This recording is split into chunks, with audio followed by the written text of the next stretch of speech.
Hi, welcome to another segment of the Nonprofits. And today I want to talk about something that's going on in the state I grew up in, Illinois.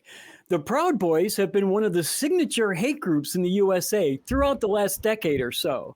But a small town in Illinois is standing up to them and saying they don't want them there. In the small town of Breeze, Illinois, residents were angered when what looked like a giant recruitment billboard for the Proud Boys was installed right by the town high school. Flooding a county board meeting, the town denizens voiced their opposition to the sign, and though the county couldn't really do anything because, freedom of speech, a campaign was launched against the company owning the billboard, who first moved the sign to the other side of the billboard, away from the school, and later removed it altogether. And it just goes to show you that a small group of people can change the world just by standing up. This story is from Katie Askey, local news by Hunter Basler and Holden Wiki on August 19th, 2025. Now, this really became a pretty big thing after a while. Flabbergasted, what was it about this story that really surprised you the most? The fact that the Proud Boys felt that the climate in America is so far in its favor that they could get away with putting up a giant ass sign saying, "Hey y'all, come join the Proud Boys," and thought that nobody was going to be livid about it. Like the audacity. Like, I mean, I know they're proud, but they shouldn't be that proud. Mm-hmm. Actually, I was hoping Cynthia would fill us in a little bit on who the Proud Boys are and give us a little bit of their background. Well, they're not just like a fringe group. They're actually violent extremists in a group with a documented history from street fights to their role in the January 6th incursion. And that actual context matters. I mean, because that was not in the ad.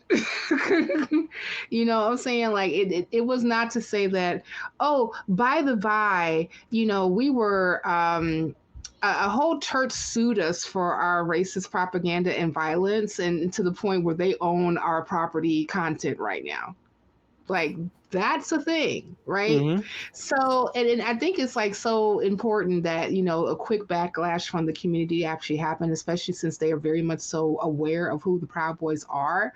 And people do have power to push back against this when they actually see the hate and they actually care about what happens to the community, and especially when it comes to a group that has infiltrated itself into the fray of the American fabric of society on how to switch things around in order to fit their narrative, to support their racism, their homophobia, their transphobia, their everything that is hateful and disgusting. So I'm glad that they actually pushed back against this. Shout out to Illinois, my home state. Hoorah! Now, we've had, in my home state of Michigan, say 10 years ago, Proud Boys were doing really well in a lot of the rural areas, and that was the big recruiting area for them. Now, I live in a very rural area of Michigan. I have never seen a Proud Boys recruiting billboard or any kind of billboard for the Proud Boys whatsoever. But they did make a lot of inroads in my state in places, in small offices like school board members. And what this would do for them is, look, I was a legitimate school board member, so now I can sit on the city council. And now I've been a city councilman, I can run for the county board. And now I've been a county boardsman, I can now run for state representatives. So it was like them going with these little rural offices that were really easy to win to set themselves up for a higher state office. And I think America kind of, as we've noticed, is kind of starting to realize who these people are a little bit more. And even in rural areas like Breeze, Illinois, people are standing up. It does my heart good to see it personally. So I lost my notes for a second. That's because it contains words. Yeah, that's yes. Words are hard this week. Words are hard. Thing for this week. Words are hard. Totally. Flabbergasted. Do you think this says something about the current state of the United States today? I think it says a lot. The fact, I mean, and it's not just this thing that says this. The fact that America as a whole, as a country, is much more tolerant and okay with outspoken vocal bigotry, racism, and fascism in a way that 10 years ago seemed absolutely impossible. Mm-hmm. The idea that anyone could even generally or vaguely sound like they're openly racist, or generally or vaguely sound like they're openly fascist, which both of these things define the Proud Boys, was absolutely unheard of. And today we're in a world where a racist, fascist organization is putting up billboards. Like the reason that they were able to get so small or go from this small thing to such a large organization with the weight and sway that they have is the fact that nobody talked about it. Nobody wanted to call out the racism when they saw it. Everybody wanted to pretend like racism was solved when Martin Luther King Jr. gave his speech, right? That solved racism. It's not a problem. I'm not racist. I don't see color. All of this. And everybody wants to pretend like, well, I'm not racist. I have black friends. And the fact that nobody wanted to talk about it, pretend like it was an issue that has been solved, is how we got here today. And now we have racist, fascist organizations putting up billboards and recruiting at high schools and literally in the highest offices of our land. Well, hell, I thought racism was solved when we elected a black president, but then he started our whole racism issue all over again. So, right? Yeah. Thanks, Obama. Yeah, I mean, that's what the Proud Boys have done. They've extorted this anger in rural America that the United States isn't working for them. There's a lot where I live. There's a lot of poor people. America is not working for them, and they need a reason why it's not working. And the Proud Boys are giving them reasons that aren't the real reason. Let's face it. Like we said, racism. Nobody in my county is being screwed over by any minority. We are like 99.9% white in my county. Nobody's getting screwed over by a minority here, and yet there are so many racist people here. And most of them have never met a black person. They've never met a Mexican. And they are convinced that these people are ruining America. And that's why America's not working for them. And the Proud Boys are extorting that feeling. Mm-hmm. Pushing it, rather. Pushing it and extorting it. Yeah, I think that it's kind of interesting because I remember just having like these conversations concerning why obfuscating to marginalized groups is just a tool of the capitalism in of itself to scapegoat on why you're not doing well, right? It's the immigrants, it's the black people. It's the trans people. It's the drag people who are reading kid stories to our kids in the library, right? It's always these groups who are just trying to just to live their lives, who are not empowered by the by, and actually have more issue with top-down legislation that actually infringes upon their lives than they would to actually influence anybody or indoctrinate them to actually come to their point of view.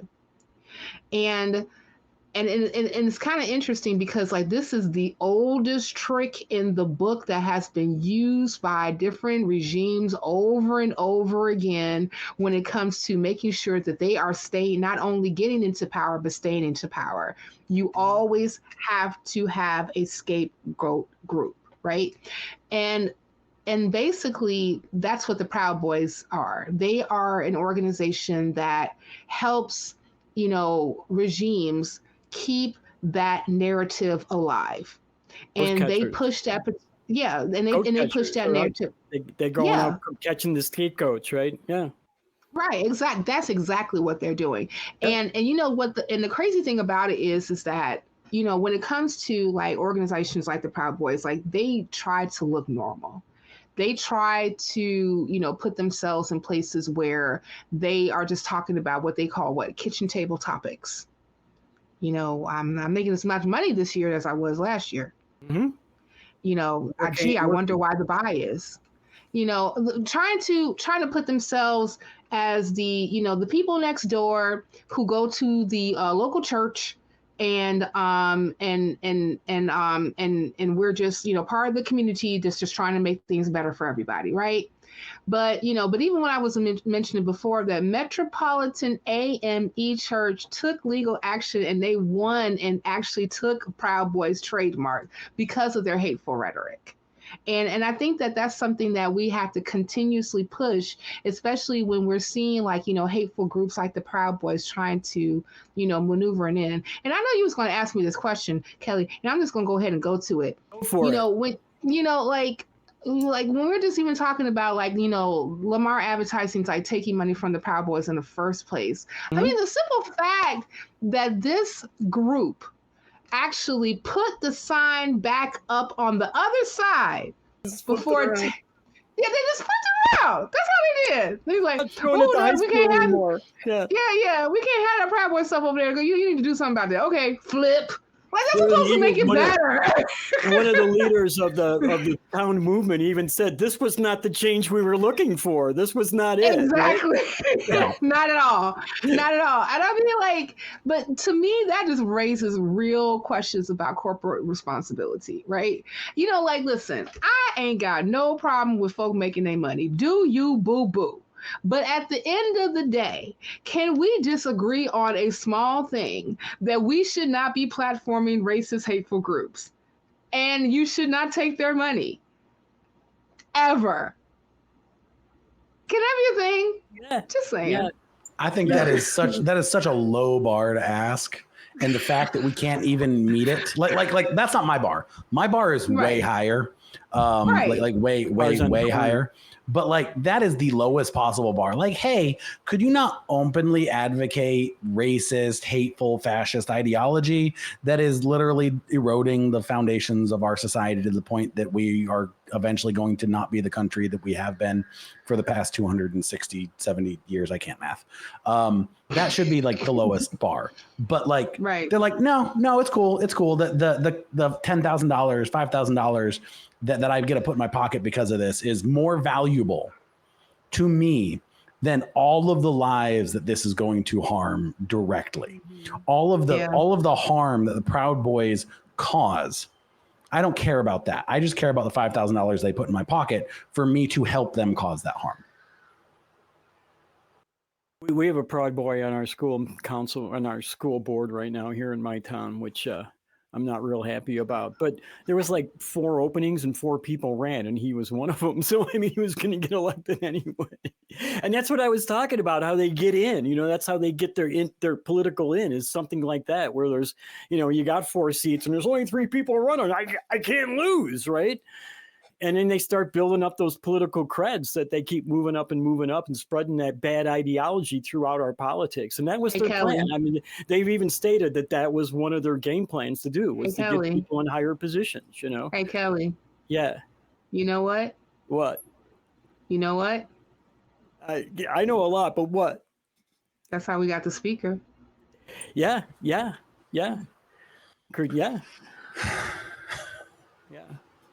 Everybody simmer on that for a minute. Yep. What's your next question? While we're in this lull of depression, while we think about the current state of our society, while it just seeps in to the saddest elements that we can imagine and the consequences of that, what's your next question? How do you think this whole episode, is creating a narrative for our society as a whole? I mean, I didn't see this happening 12 years ago. Look what leading role the Proud Boys took in January 6th. I just didn't see anything like this happening even just 4 years ago. And now this whole town in a rural area is standing up to them. So what do you think this says about the big changes in America? Or is this a big change in America within our society? Or is this an isolated incident, do you think? Well, I don't necessarily think this is an isolated incident. I think that, we're seeing the fact of the matter is that we have people who are part of this organization all over the United States, right?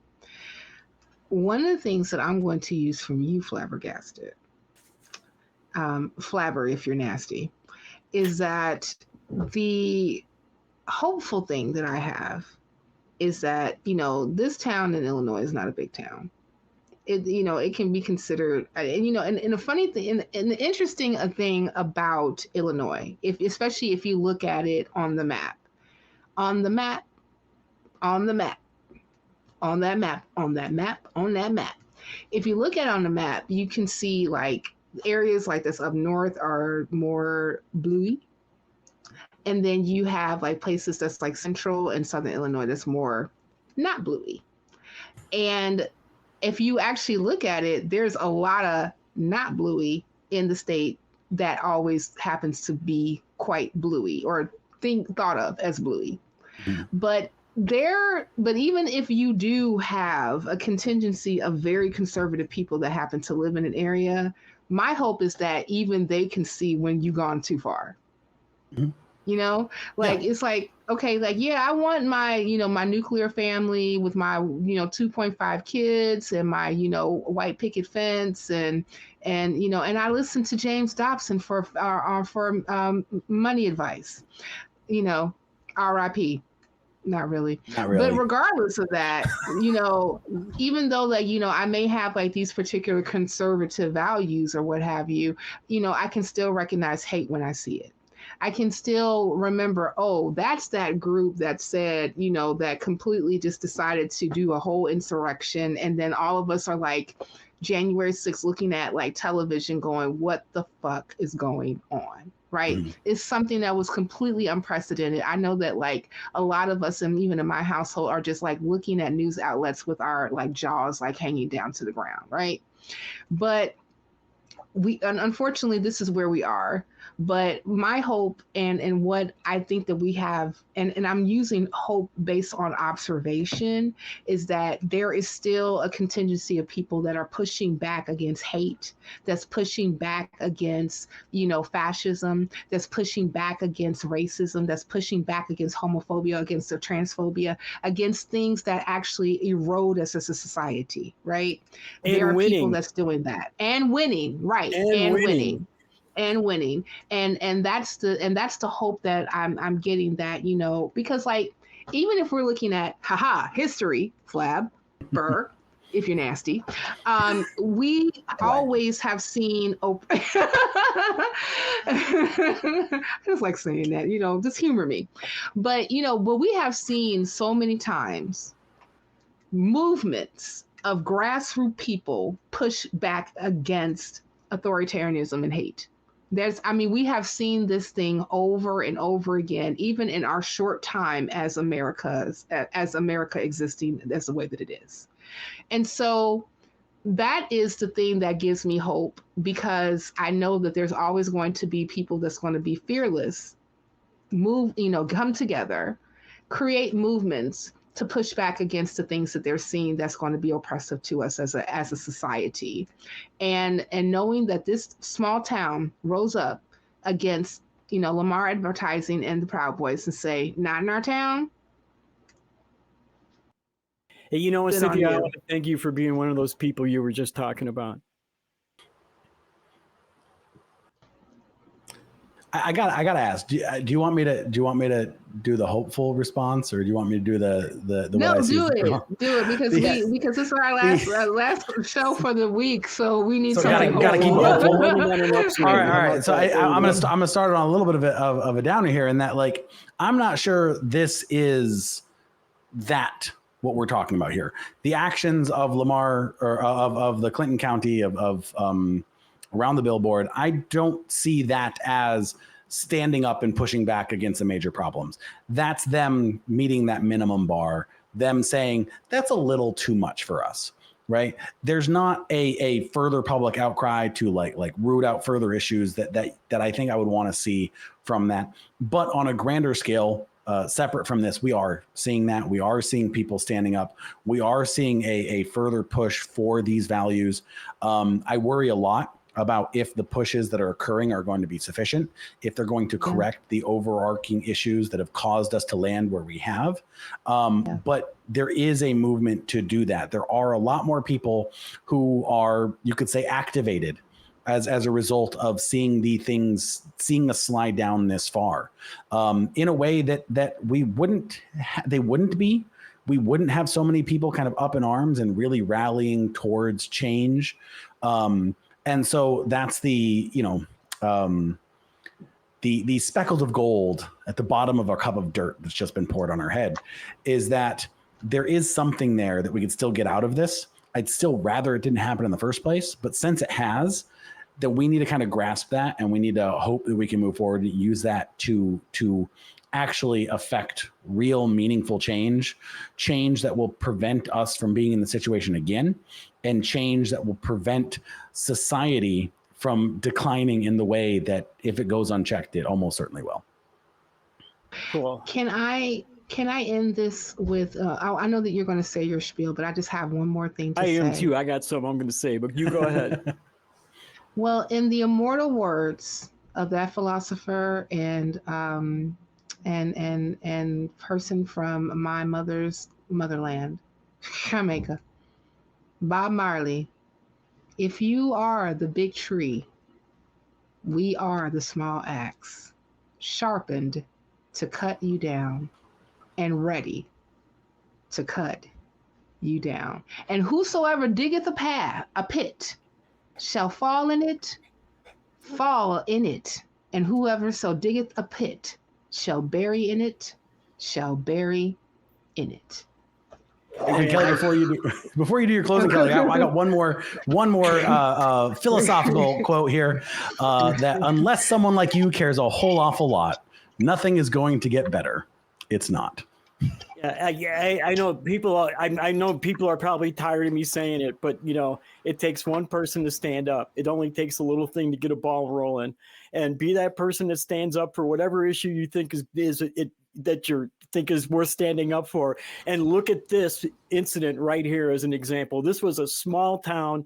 One person in this town probably started the whole thing, got 2 other people on their side. They got 5 more people, and they ended up with the state governor coming out on their side. So this is something that anybody can start. I mean, you can get a movement rolling, and it just takes one person standing up. So be that person. Be the small axe. And you can also be that person that also checks out more of nonprofit episodes right here.